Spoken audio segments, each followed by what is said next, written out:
नमस्कार, आप सब लोगों का भारतीय राजपूत क्लासेस में स्वागत है। आशा है, उम्मीद है कि आप लोगों को मेरे वीडियोस पसंद आ रहे होंगे। प्लीज़ मेरे वीडियो को लाइक, शेयर एंड सब्सक्राइब कीजिए, आगे बढ़ाने में मदद कीजिए। ये जो पार्ट है, जो मैं पढ़ा रही हूँ, ये मैं सिर्फ क्लास के हिसाब से कि 6वीं, 7वीं, 8वीं के बच्चे, 8, 9, 10 के बच्चे पढ़ेंगे, सिर्फ इसलिए नहीं है। ये वीडियोज़ आपके सीजीपीएससी प्री के लिए, है ना? प्री के नोट्स बनाने के लिए हो गए, आपकी व्यापम परीक्षाएँ हो गई, हॉस्टल अधीक्षक, पटवारी, जो भी व्यापम की परीक्षाएँ तो उसमें हमें 6वीं से लेके 10वीं तक का पाठ्यक्रम पढ़ना ही अनिवार्य है ना?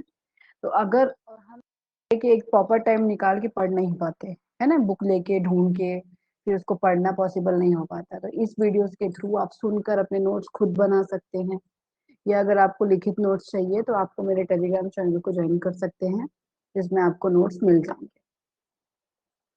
तो चलिए आज हम पढ़ते हैं कक्षा 8 का अध्याय 1, आधुनिक यूरोप का उदय। आधुनिक यूरोप का उदय कैसे हुआ, है ना? बच्चों, इतिहास मानव के संपूर्ण क्रियाकलाप और घटनाओं का एक निरंतर चलने वाला क्रम है। सिंपल सी बात है ना, है ना कि इतिहास तो जो आज है वो कल इतिहास हो ही जाएगा। इसलिए जानकारी, समझ, अध्ययन और अध्यापन आदि की सरलता के लिए इतिहासकारों ने विश्व इतिहास को 3 कालों में विभाजित किया। अब जानकारी के हिसाब से समझ और जो अध्ययन किया था और जो पढ़ा था उसकी सरलता के हिसाब से इतिहासकारों ने क्या किया कि पूरे विश्व इतिहास को 3 कालों में विभाजित कर दिया। नाम दे दिया प्राचीन काल, मध्यकाल और आधुनिक काल। क्या नाम दे दिया? प्राचीन काल, मध्यकाल और आधुनिक काल। ये तीन को दे दिया गया। ठीक है, मध्यकाल हो गए और आधुनिक काल हो गए। यह विभाजन विभिन्न देशों में एक निश्चित और लंबी अवधि तक चलने वाले राजनीतिक, सामाजिक, आर्थिक और सांस्कृतिक ढांचे में शामिल हो रही नवीन प्रवृत्तियों के आधार पर किया गया है। तो ये क्या हुआ है? ये विभाजन किस हिसाब से कर दिए हैं? देश में एक निश्चित और लंबी अवधि तक, देश में एक निश्चित और लंबी अवधि तक, यानी कि एक फिक्स और लंबी अवधि, है ना, तक चलने वाले जो राजनीतिक, सामाजिक और आर्थिक, धार्मिक और सांस्कृतिक ढांचे में शामिल हो रही, है ना? सामाजिक, आर्थिक और धर्म में जो भी परिवर्तन हो रहा था, सांस्कृतिक परिवर्तन हो रहा था, उसमें जो नए-नए चीजें आ रही थी, उसके आधार पर किया गया था। प्राचीन एवं मध्यकाल की चर्चा हम पिछली कक्षाओं में कर चुके हैं, है ना? प्राचीन और मध्यकाल की चर्चा तो अब हम कर चुके हैं पहले के वाले क्लासेस में, 6वीं और 7वीं में। अब हम पढ़ेंगे आधुनिक काल के बारे में। आधुनिक के बारे में चर्चा करेंगे। आधुनिक काल वे सभी नवीन विचारधाराएं, प्रवृत्तियां और क्रियाकलाप जिन्होंने मानव जीवन को प्राचीन काल एवं मध्यकाल से भिन्न स्वरूप और सामाजिक मूल्य प्रदान किए हैं। क्या किए हैं कि नवीन विचारधाराएं, नई तरह की प्रवृत्ति, नए तरह के काम सब आए हैं, है ना? तो जो प्राचीन काल और मध्यकाल से थोड़ा इनको अलग बनाए हैं और एक नया मूल प्रदान किए हैं, इसलिए हम इसको आधुनिक काल का नाम दिए हैं। आधुनिक काल की विशेषताएं पढ़ते हैं, ठीक है? तर्क एवं बुद्धिवाद, है ना? तर्क एवं बुद्धिवाद क्या है कि इस युग में व्यक्ति किसी तथ्य को तब स्वीकार करता था जब उसे तर्क की था। आधुनिक काल की विशेषताएं क्या है कि पहले तर्क करो, है ना? तर्क करना यानी कि किसी चीज को माना बोल दिया तो ऐसा मानना नहीं है, पहले उसको प्रमाणित करो। इस प्रमाणित पाता था, इसके कारण यूरोप में विज्ञान का विकास हुआ और उसके बाद ही यूरोप में विज्ञान का विकास हुआ। दूसरा है मानववाद। इस युग में मानव की उन्नति और भौतिक सुखों को ज्यादा महत्व दिए जाने लगा। इसमें क्या हुआ कि जो सुख सुविधाएं हैं, उनकी तरक्की है, इसको ज्यादा इंपॉर्टेंस देने लगे। ऐसा माना गया कि मनुष्य उन्नति करने कि जो मनुष्य है उसमें उन्नति करने और एक उन्नत समाज का निर्माण करने की अपरिमित क्षमता है, ये बात को माना गया। ठीक है। तीसरा है नवीन अन्वेषण।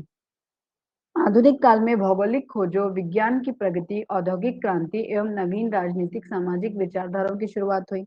आधुनिक काल में ये सारी चीजें ना कि भौगोलिक खोज होने लगे, विज्ञान बढ़ने लगा, औद्योगिक क्रांति होने लगी, है ना, यानी कि व्यापार वगैरह सब, नवीन नए तरह की राजनीति उत्पन्न होने लगी, सामाजिक विचारधाराएं बनने लगी, बदलने लगी, उनकी शुरुआत होने लगी। तो यहाँ ध्यान रखने योग्य विशेष बात यह है कि ये बातें अलग अलग महाद्वीपों व देशों में वहां की सामाजिक, राजनीतिक व आर्थिक स्थितियों तथा उनमें आ रहे परिवर्तनों के आधार पर अलग अलग समय में फैली। क्या हुआ कि ये बात क्या है कि अलग अलग महाद्वीप, अलग अलग देशों में वहां की जो सामाजिक, राजनीतिक व आर्थिक स्थितियां थी, उनमें आ रहे जो बदलाव, परिवर्तन थे, उसके आधार पर अलग अलग समय में फैली। उदाहरण के लिए, है ना, तो अलग अलग समय में फैली। अब उसमें उदाहरण क्या बताऊंगी यूरोप में जहाँ 15वीं और 16वीं शताब्दियों के बीच यूरोप में जहाँ 15वीं और 16वीं शताब्दी के बीच आधुनिक काल का आरंभ हुआ, वहीं भारत में आधुनिक काल का उदय 18वीं शताब्दी में हुआ। यूरोप में 15वीं और 16वीं सदी में चालू हो गया था, लेकिन भारत में उसके 200 साल बाद यानी कि 18वीं शताब्दी में हुआ।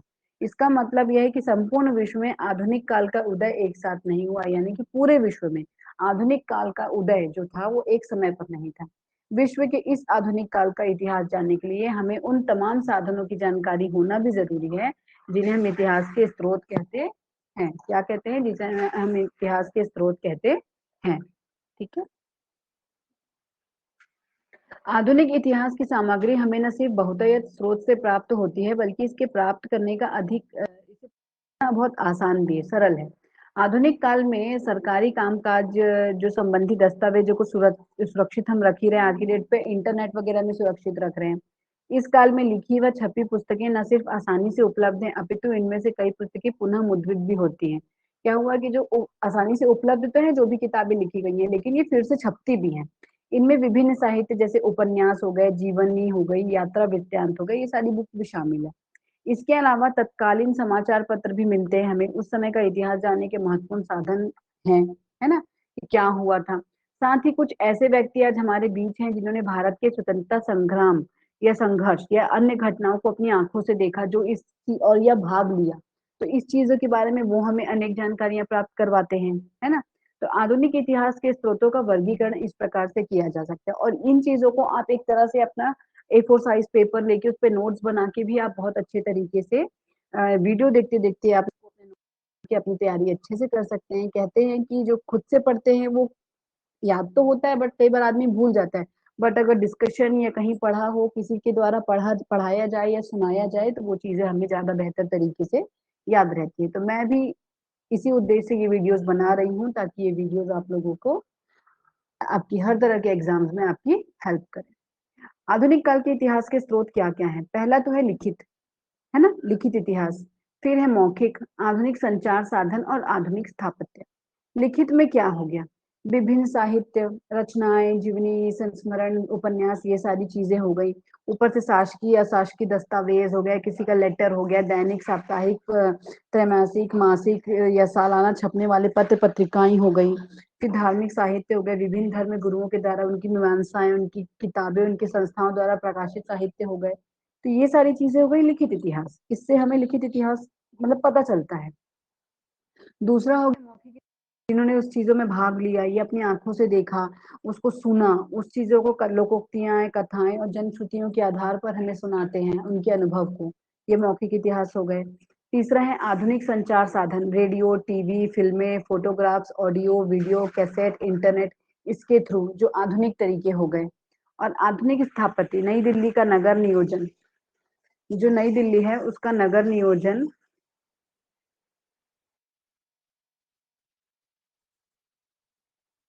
तो आधुनिक स्थापत्य क्या था? नई दिल्ली का जो नगर था, नियोजन, नगर नियोजन कैसा हुआ? संसद भवन, राष्ट्रपति भवन, मुंबई का prince of Wales museum, Chhattisgarh में महंत घासीदास संग्रहालय जो म्यूजियम है, और रायपुर, ये सारी चीजें। ठीक है, तो ये सारी चीजें क्या हुई? आधुनिक स्थापत्य, यानी कि किस तरीके से मतलब वहां पे वो चीजें हैं। संसद भवन भी तो एक तरह से मतलब अभी का बना हुआ थोड़ी ना है, ये सब पहले ही बने हुए थे, उनको हम इस चीजों पे इस्तेमाल कर रहे हैं ना।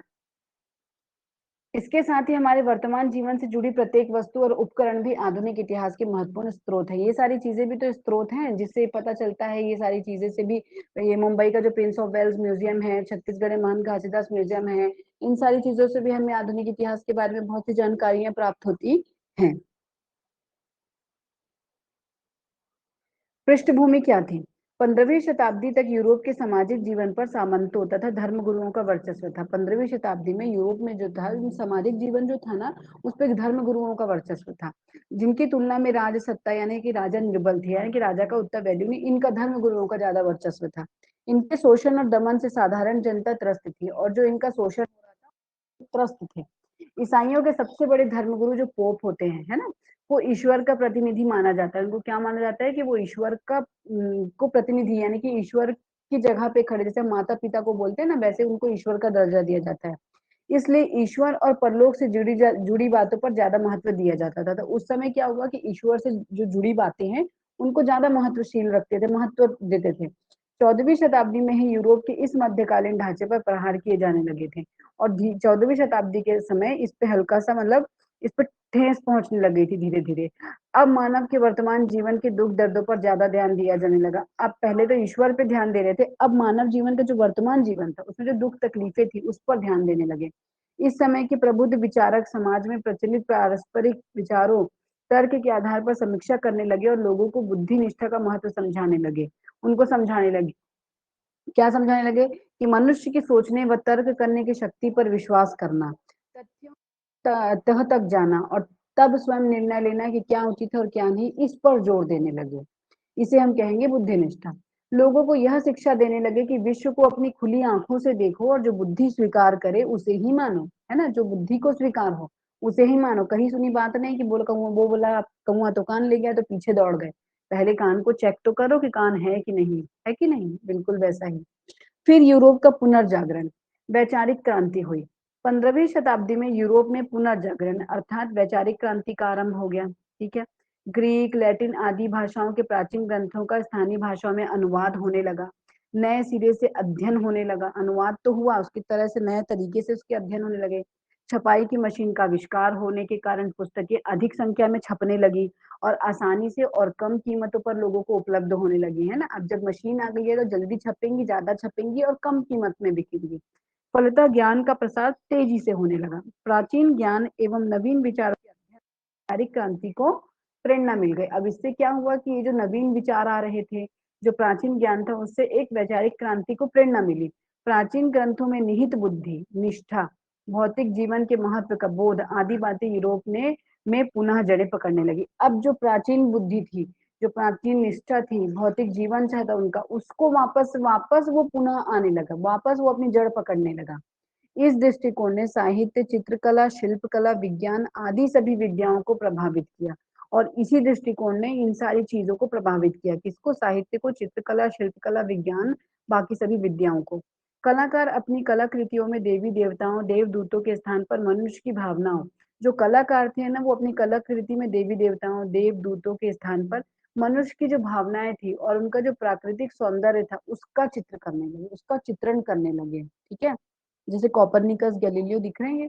कोपरनिकस तथा गैलीलियो जैसे खगोल वैज्ञानिक थे ये। इन्होंने ब्रह्मांड के बारे में बहुत ही प्रचलित सिद्धांतों का खंडन करके नए सिद्धांत का प्रतिपादन किया। इन्होंने कहा कि जो पहले चल रहे थे, उनका खंडन करके एक नए सिद्धांत लगाए। इन्होंने कहा सूर्य नहीं घूमता, बल्कि पृथ्वी सूर्य के चारों ओर चक्कर लगाती है। इन सब का परिणाम यह हुआ कि धार्मिक मान्यताओं पर आधारित विचार प्रभावित होने लगे तथा धर्म और सुधार आंदोलन का सूत्रपात हुआ। यानी कि जो पुरानी चीजें ढली बनी हुई थी, जो धार्मिक मान्यताओं के हिसाब से कि पृथ्वी नहीं सूर्य घूम रहा है और भी चीजें जो बनी हुई थी, उसके हिसाब से क्या हुआ कि वो धीरे धीमिल पड़ने लगे और जो नए विचारधाराएं थी, जो और सुधार धर्म सुधार आंदोलन होता, उसको एक नया नजरिया मिला और वो चीज आगे बढ़ने लगी। ठीक है, धर्म सुधार आंदोलन पढ़ते हैं। मध्यकालीन यूरोपीय समाज पर रोमन कैथोलिक चर्च का अत्यधिक नियंत्रण था। जो मध्यकालीन था, है ना, यूरोपीय समाज का जो मध्यकालीन हिस्सा था, उस पे जो कैथोलिक चर्च का, रोमन कैथोलिक चर्च का अत्यधिक नियंत्रण था, मतलब इनका ज्यादा वहां पे पावर था। ईसाई धर्म ग्रंथ, ईसाई है बाइबल, जो लैटिन भाषा में लिखा गया था। तो सामान्य लोग इसे लैटिन भाषा को नहीं समझ पाते थे, सामान्य लोगों की भाषा अलग होती थी ना, तो वो लैटिन भाषा नहीं समझ पाते थे। तो लोगों की इस अज्ञानता का अनुचित लाभ उठाते हुए ईसाई धर्म गुरु कर्म कांडों को बढ़ावा देते, वो धर्म के नाम पर लोगों का शोषण करते थे। तो क्या करने लगे जो ईसाई धर्म गुरु थे, वो क्या करने लगे कि लोगों को तो पढ़ना नहीं आता, तो अपने हिसाब से जो उनका लाभ, अपने उनको लाभ हो, इस हिसाब से जो धर्म गुरु थे ईसाई के, वो कर्म कांडों को बढ़ावा देते गए और धर्म के नाम पे लोगों का शोषण करते थे। धर्म संस्थाओं में भ्रष्टाचार का बोलबाला हो गया था। इस भ्रष्टाचार के विरुद्ध यूरोप में जो आंदोलन आरंभ हुआ, उसे धर्म सुधार आंदोलन के। अब लोग थक चुके थे कि अब कुछ ज्यादा ही बढ़ा चढ़ा के लोग को बता रहे थे ना वो धर्म गुरु लोग, तो इसलिए वहां पे किस चीज का आरंभ हुआ? धर्म सुधार आंदोलन आरंभ हुआ, ठीक है, और उसे नाम दिया गया, सॉरी, आंदोलन आरंभ हुआ और उसे नाम दिया गया धर्म सुधार आंदोलन। उन दिनों के विचारकों ने धर्म संस्थाओं में व्याप्त भ्रष्टाचारों के विरुद्ध आवाज बुलंद की और विचार विमर्श करते थे चीजों पे। उन्होंने जो धर्म संस्थाएं थी उन पर विरुद्ध मतलब आवाज बुलंद करी कि ये क्या आप बता रहे हो। बाइबल का अनुवाद स्थानीय भाषाओं में किया गया ताकि आम लोगों को भी समझ में आए, ताकि सामान्य लोग अपने धर्म ग्रंथों को स्वयं पढ़ें और स्वयं समझे। मार्टिन लूथर जो नामक जर्मन धर्म गुरु ने धार्मिक संस्थाओं के दुराचारों की निंदा करते हुए एक खुला वक्तव्य जारी किया। क्या किया? जो एक धार्मिक गुरु थे, ठीक है, धर्म गुरु कौन थे? जर्मन के मार्टिन लूथर थे। उन्होंने जो संस्थाएं थी, धार्मिक संस्थाएं जो अपना ही पावर, अपना ही ज्ञान बांट रही थी लोगों को, उनके खिलाफ एक खुला लेटर, मतलब खुली बात कह दी। उसने अपनी जनता से क्या कहा? आप लोगों को धर्म गुरुओं के कथन को ही धर्म ना मानकर स्वयं बाइबल पढ़ना चाहिए। उन्होंने सीधा कहा कि जो धर्म गुरु कह रहे हैं वो ना मानो, स्वयं बाइबल पढ़ो और धर्म के तत्वों को समझो भाई, समझना चाहिए। उसने ईसाई धर्म गुरु के प्रमुख पोप की निरंकुश सत्ता को चुनौती दी और धर्म व्यवस्था में प्रचलित दोषों का विरोध प्रोटेस्ट किया। ठीक है, उसने क्या किया? धर्म गुरु के जो प्रमुख थे, पोप, उनकी जो निरंकुश सत्ता थी कि कोई उन पे उंगली नहीं उठाता, वो भगवान का उत्तराधिकारी है, भगवान की जगह उनको मान रख रहे हैं, उनको चुनौती दी और धर्म व्यवस्था में जो दोष थे, जो खोट थे, उसके बारे में विरोध किया, प्रोटेस्ट किया। इसलिए उसके जो अनुयायियों को प्रोटेस्टेंट कहा जाने लगा, और जो अनुयायी थे, जो मार्टिन लूथर को मान रहे थे, उनको क्या नाम दिया गया? प्रोटेस्टेंट। धर्म सुधार आंदोलन के फलस्वरूप पोप के दबदबे में कमी आ गई, और इस कारण से क्या हुआ? जो पोप थे, है ना, उनके दबदबे में, उनके पावर में कमी आ गई। पोप के वर्चस्व से परेशान यूरोप के कुछ शासकों ने भी पोप के वर्चस्व मानने से इनकार कर दिया। अब पोप का भैया निरंकुश शासक था, जैसे बादशाह लोग कर रहे थे, बिल्कुल वैसा राज चल रहा था। तो कई राजा भी वहां परेशान हो गए थे। उन्होंने किया है कि भैया बहुत हो गया, पोप पोप ऐसा करके। इनमें इंग्लैंड का राजा हेनरी अष्टम भी थे। इंग्लैंड के जो राजा थे हेनरी एट, अष्टम मतलब एट भी थे। एक इस तरह धर्म सुधार आंदोलन ने यूरोप में आधुनिक विचारों का सूत्रपात कर जागरण संभव बनाया, और जो धर्म आंदोलन आंदोलन था, सुधार आंदोलन, उसने यूरोप में एक नए आधुनिक विचार का सूत्रपात किया, है ना, गठन किया और उसको पुनः जागृत करना एक रास्ता संभव बनाया। अब हम पढ़ेंगे राष्ट्रवाद एवं राष्ट्रीय राजतंत्रों का उदय। 16वीं शताब्दी में यूरोप में सामंतों की सत्ता का लोप होने लगा। जो सामंत धर्मगुरु थे, उनका लोप होने लगा और राजाओं का महत्व बढ़ने लगा। पहले राजाओं का महत्व कम था। एक निश्चित भौगोलिक क्षेत्र में लंबे समय से निवास करने वाले समान भाषा, ऐतिहासिक परंपरा, राजनीतिक तथा आर्थिक हित संबंधी वाले लोगों में राष्ट्रीय भावना का प्रतीक बन गया।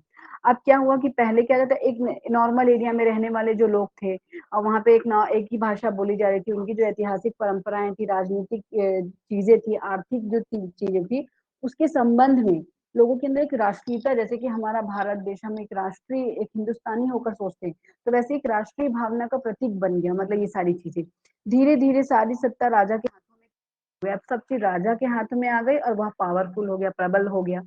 इन सब कारणों से यूरोप में राष्ट्रीय राजतंत्रों का उदय हुआ। अब वहां पे नेशनल, यानी कि राष्ट्रीय राजतंत्र बनने लगे। इंग्लैंड, फ्रांस, स्पेन आदि राष्ट्रीय राजा अस्तित्व में आए और फिर यहाँ के राजा भी अस्तित्व में आने लगे। इन राष्ट्रीय राजाओं का उदय आधुनिक युग की महत्वपूर्ण विशेषता है, और यही जो राष्ट्रीय राज्य थे, इनका उदय आधुनिक युग की एक बहुत ही महत्वपूर्ण विशेषता है। यूरोप का एशिया के साथ व्यापार कैसे हुआ, है ना, हमारा भारत एशिया में आता है। तो नौ जागरण के साथ ही महान खोज यात्राओं का युग भी आरंभ हुआ। अब नौ जागरण तो हुआ, नया तरीके का सब चीज तो बन रहा है, तो खोज खदाएं, यात्राएं भी चालू हो गई। भारत और यूरोप देशों के व्यापारिक संबंध बहुत पुराने थे। भारत और यूरोप में तो अकबर के काल के समय से सब चीज चल रहा था ना। जल और थल दोनों ही मार्गों से भारत तथा यूरोप के मध्य व्यापार हो ही रहा था। तो पहला मार्ग क्या था? फारस फारस की पखाड़ी से जुड़ी।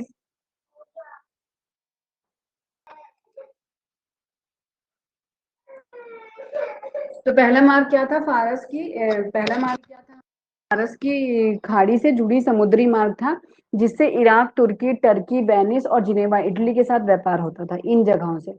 दूसरा मार्ग क्या था? मध्य एशिया से मिस्र होकर यूरोप के लिए जाने वाला थल मार्ग था। मध्य एशिया से होकर जो मिस्र होकर यूरोप के लिए जाता था, वो थल मार्ग था। ठीक है।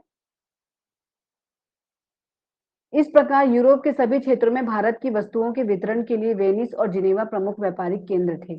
कौन से व्यापारिक केंद्र थे प्रमुख? वेनिस और जिनेवा। ठीक है, ये वेनिस और जिनेवा थे।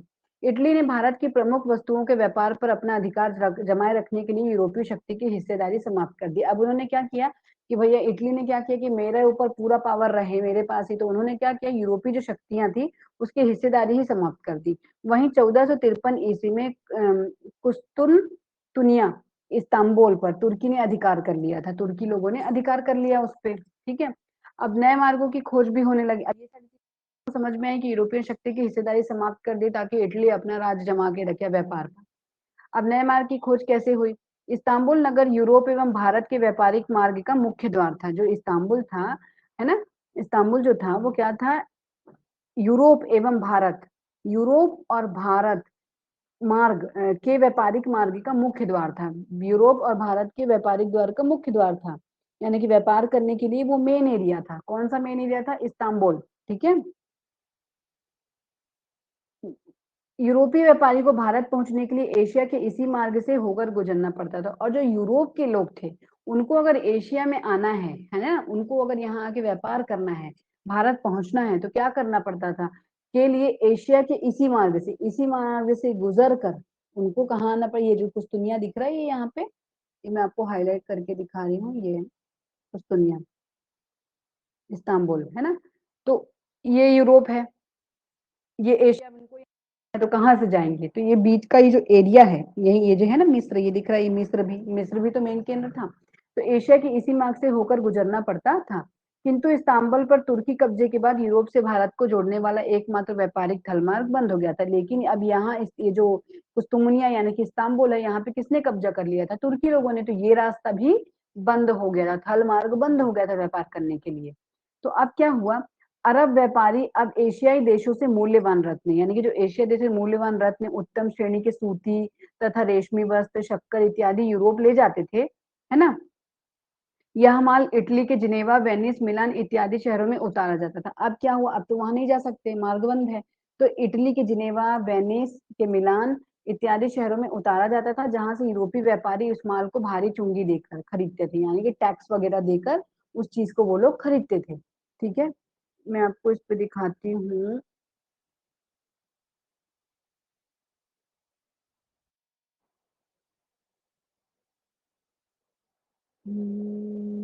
ये भारत है ना।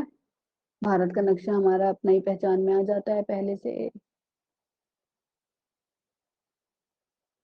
ये जर्मनी है, स्पेन है, इधर के लोग यहाँ पे, ठीक है, खरीदते थे और यूरोप के विभिन्न बाजारों में ले जाकर बेच देते थे। यूरोप में इन वस्तुओं की बड़ी मांग थी, बहुत डिमांड थी। लेकिन व्यापारी अब अरब के व्यापारियों को हटाकर, व्यापारी क्या कर रहे थे? अरब के व्यापारियों को हटाकर भारत से सीधा व्यापार करना चाहते थे कि अब अरबी लोग बीच में मत आए, अब हम डायरेक्ट टू डायरेक्ट व्यापार करेंगे। ये उनकी सोच हो गई थी। जब ज्यादा पैसा मिलने लगता है तो लोग बीच के लोगों को हटाने लग जाते हैं ना, बिल्कुल वैसा ही। तो उन्होंने नए व्यापारिक मार्गों की खोज करना आरंभ कर दिया। इस कार्य में यूरोप के कई महत्वाकांक्षी जो शासक थे और एवं रानियां भी थे, उन्होंने अपना बहुत सहयोग दिया लोगों को।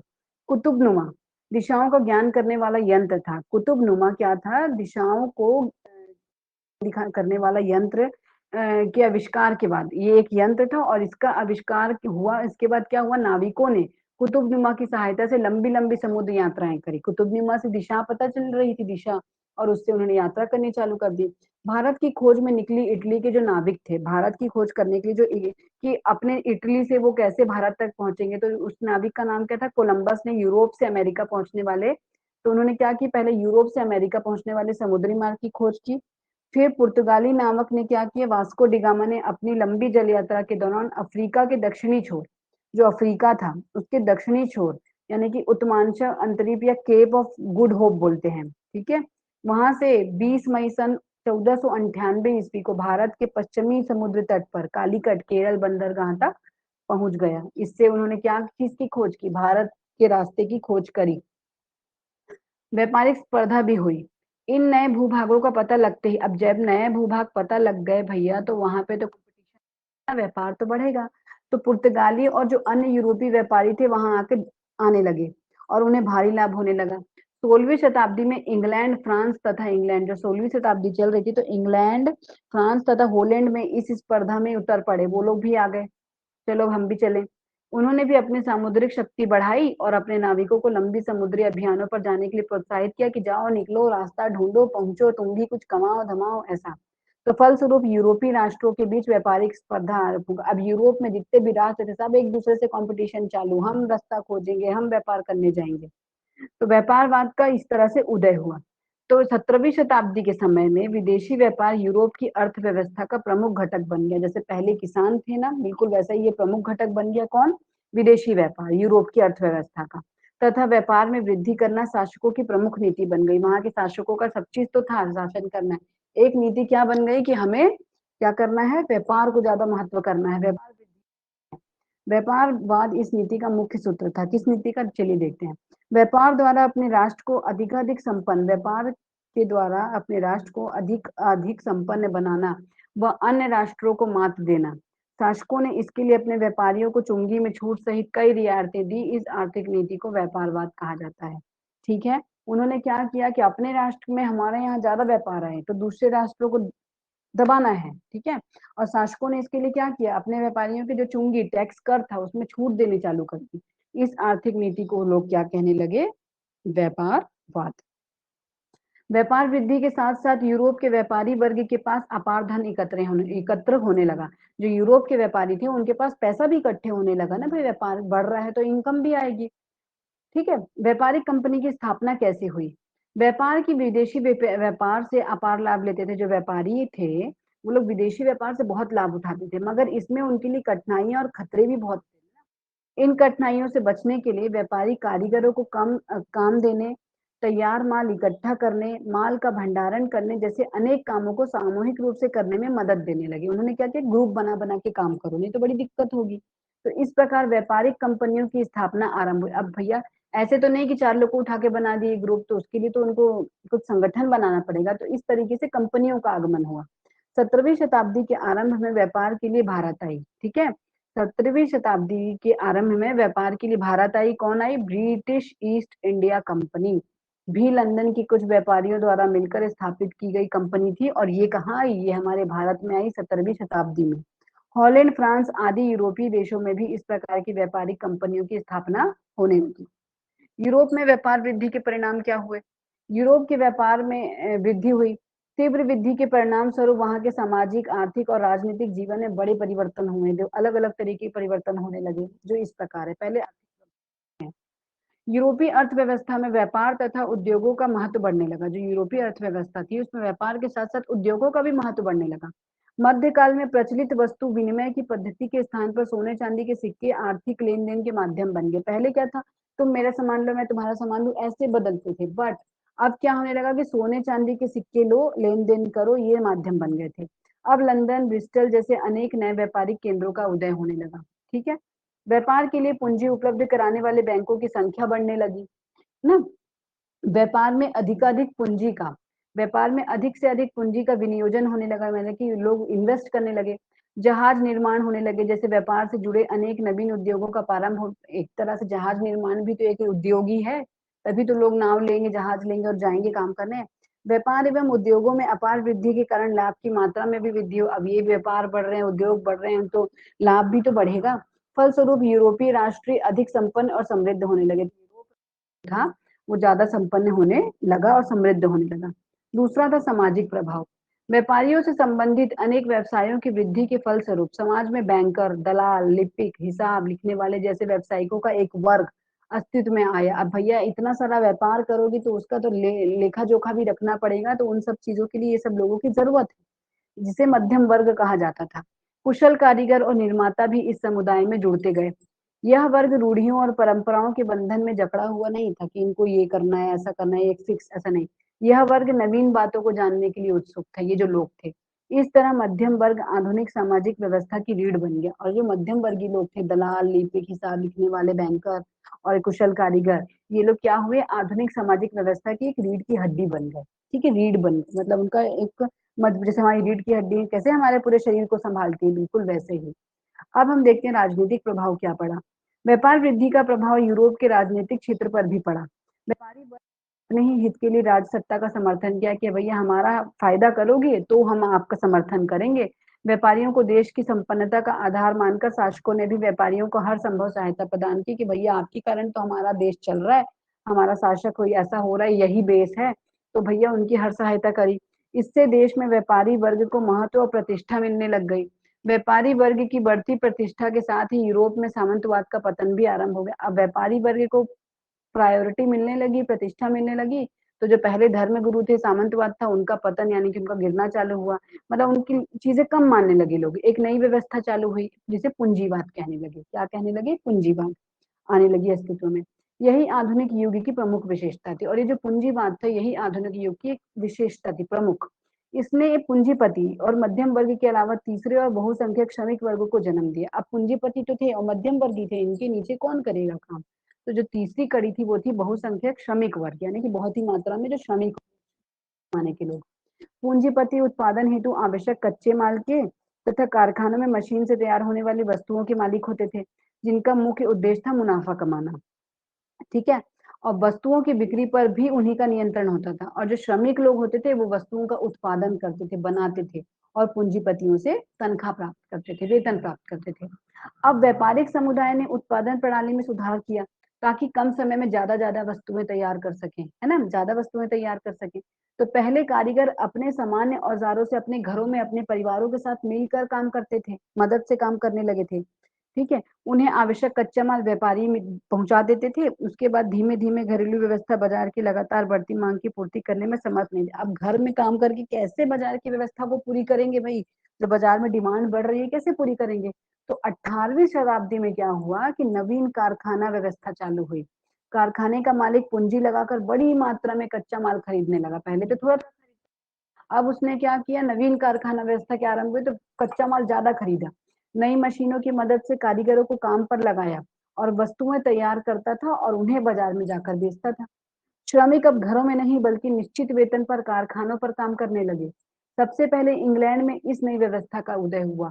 अगर कभी पूछा जाता है कि सबसे पहले कारखाना व्यवस्था कहाँ चालू हुई, तो इंग्लैंड में। मशीनों का उपयोग भी सबसे पहले इंग्लैंड में ही हुआ। ये भी नोट बनाने के लिए बहुत जरूरी है। सूत कताई की मशीन, नए किस्म के करघों और भाप की शक्ति से चलने वाले इंजनों के आविष्कार के कारण इंग्लैंड में सूती कपड़ों के उत्पादन में खूब वृद्धि हुई। अब ये सारी चीजें, सूत कताई की मशीन भी बन गई, सब बन गई, तो वहाँ सूती कपड़ों का उत्पादन भी बहुत होने लगा। मानवीय श्रम अथवा पशु बल से चलने वाली मशीनें, यानी कि मानव लोग जो मानव लोग जो श्रम करें, इंसान लोग, उसके साथ जो एनिमल जानवर के परिश्रम से चलने वाली जो मशीनें थी, अब भाप की शक्ति से चलने वाली मशीनें बन गई। अब उसमें भाप, कोयला डालो और भाप से करो। शक्ति से पानी के जहाजों को तेज गति मिलने लगी, है ना? और उसको चलाना संभव हुआ और यातायात और आसान हो गया भाई। सीधी सी बात है, ज्यादा स्पीड जाएंगी, ज्यादा जल्दी पहुंचेंगे, ज्यादा जल्दी काम होगा। 18वीं सदी के उत्तरार्ध में जब 18वां सदी आया, उसके बीच में इंग्लैंड से शुरू हुई इस औद्योगिक क्रांति ने नए यूरोपीय देशों की उत्पादन प्रणाली को भी प्रभावित किया। अब इंग्लैंड में तो ये सारी चालू हुए तो बाकी यूरोपीय देश भी तो अपनाएंगे ना भाई, प्रभाव तो डालेगा ही। आगे चलकर बिजली तथा धमन भट्टी जैसे आविष्कारों ने लोहे की ढलाई जैसे मुश्किल काम को आसान कर दिया। लोहे की ढलाई करना पहले बड़ा दिक्कत था, अब ये सारी चीजों के कारण वो आसान हो गया। इस तरह नए नए आविष्कारों और साधनों ने औद्योगिक क्रांति को अधिक प्रभावी बना दिया। तेज गति से कम समय में ज्यादा उत्पादन की क्षमता प्राप्त कर यूरोपीय देश अपने उद्योगों के लिए कच्चे माल की प्राप्ति के लिए दूसरे देशों की ओर उन्मुख होने लगे। अब उनको कच्चे माल चाहिए ना भाई, तो कहाँ जाएंगे? तो दूसरे देश की तरफ बढ़ने लगे। तो उपनिवेशों की स्थापना इससे चालू हुई। यूरोपीय लोगों ने सर्वप्रथम का महाद्वीप के संपन्न प्रदेशों को हस्तगत किया और वहां अपने उपनिवेश स्थापित किए। वहां गए, वहां पे अपना उपनिवेश यानी कि चालू करे, फ्रेंचाइजी। स्पेन ने मुख्यतः दक्षिणी तथा मध्य अमेरिका में अपनी सत्ता स्थापित करी। स्पेन के लोगों ने क्या किया कि दक्षिण और मध्य अमेरिका में जाके अपना पावर लगाया। इंग्लैंड ने उत्तरी अमेरिका में अटलांटिक महासागर के तटवर्ती भागों में अपना उपनिवेश बसाए। दक्षिण पूर्व एशिया में इंडोनेशिया पर डचों ने, ठीक है, दक्षिण पूर्व एशिया में इंडोनेशिया और डचों ने, भारत पर सर्वप्रथम पुर्तगाली आए। भारत पे सबसे पहले कौन आए? पुर्तगाली आए, फिर अंग्रेज आए, फिर डच आए, फिर फ्रांसीसियों ने कब्जा जमाया तथा आगे चलकर अफ्रीका और ऑस्ट्रेलिया में भी यूरोपवासियों ने अपने उपनिवेश स्थापित किए।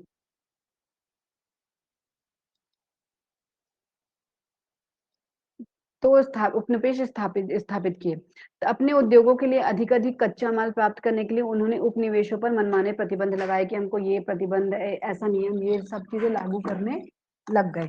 ठीक है? उनके कच्चे माल से अपने उद्योगों को चलाया और अपने तैयार माल को भी वापस उन्हीं देशों में ऊंची कीमतों पर बेचा। पहले तो कच्चे माल ले लिए पावर दिखा के, और फिर वह तैयार माल कर को वापस उन्हीं देशों में ऊंची कीमतों पर बेचने लगे। ठीक है? इस प्रकार उन्होंने उपनिवेशों के मूल निवासियों का दमन करके उनका अत्यधिक आर्थिक शोषण किया, यानी कि वहीं के लोगों से कच्चा माल खरीदा, प्रतिबंध लगा-लगा के, नए-नए नियम लगा-लगा के, मनमाने प्रतिबंध लगाए और फिर उन्हीं को वही माल बनाकर बेचा भी। तो इस तरह से उनका दमन और शोषण किया।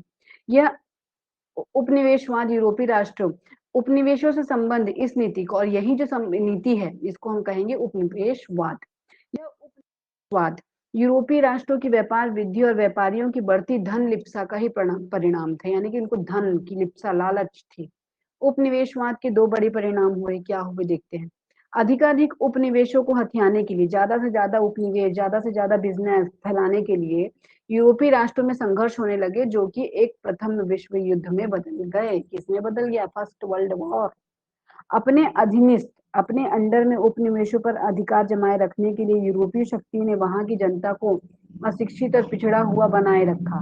उन्होंने उन्हें क्या किया कि अशिक्षित रहे, पिछड़े रहे, उनको पढ़ने नहीं दिया, जिससे इन औपनिवेशिक राष्ट्रों के समग्र संसाधनों का न सिर्फ भरपूर शोषण हुआ, अब अशिक्षित हैं, पिछड़े हुए हैं, तो उनसे कौन क्या करेगा ना, तो उनका शोषण किया, बल्कि वे अशिक्षा और पिछड़ेपन के गहरे गर्त में भी डूबते चले गए। और जी इस अपने लालच के चलते उन्होंने दूसरों को अशिक्षा के ढेर में ले जाकर पटक दिया, है ना।